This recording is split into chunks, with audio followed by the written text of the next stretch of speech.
Welcome back, anglers.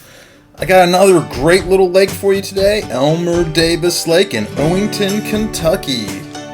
This place is a real beauty of a lake of 149 acres with a 21-foot average depth, so it's got some deep spots in it. I think the deepest spot is 50. It's an idle-only lake. They have slot limits for their largemouth between 12 and 15 inches. It's known to have some good largies in it. It's also really well known for its bluegills and the shell crackers. That has multiple other species: white bass, smallmouth, cats, saugers. It's got a lot of little arms in this lake. It's got a lot of diversity to fish in this lake. If you like to run around and fish different things, this is a great lake to do it. It's got shallow sections, it's got some deep sections, it's got rock in it, it's got everything you want from flipping and pitching trees in it.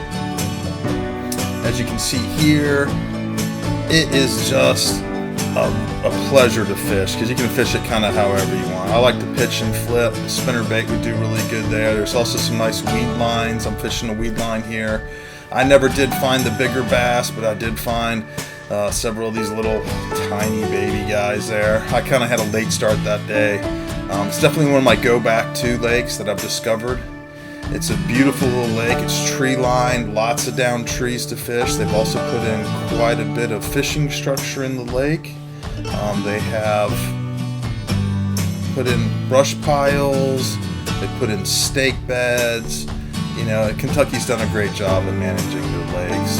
I just really enjoyed this lake. It's got an excellent ramp to put in at, very centrally located on the lake. It's got a fishing pier there if you want to spend some time messing around with that. They've left tons of standing trees, as you can see in these video shots here. And stuff like that really helps out. Sometimes it's a little overwhelming when you're first time you go there because there's so many different things to fish between weed blinds, docks, standing trees, rock. But you know, once you kind of settle into a pattern, kind of figure out what the fish are doing, it's a great little lake. And here you can see some of the stake beds they put back in the way back one of the creeks. It's really, really good to have these things in there. It really helps the bass populations. And again, Kentucky's done a great job at keeping Elmer Davis doing really well for the fishing, especially the bluegills there. I mean, a lot of people really enjoy it, fishing for bluegills, and it's actually made me buy a nice bluegill rod. Well, guys, girls, anglers of all sorts, thanks for watching, and I hope to see you out in the water.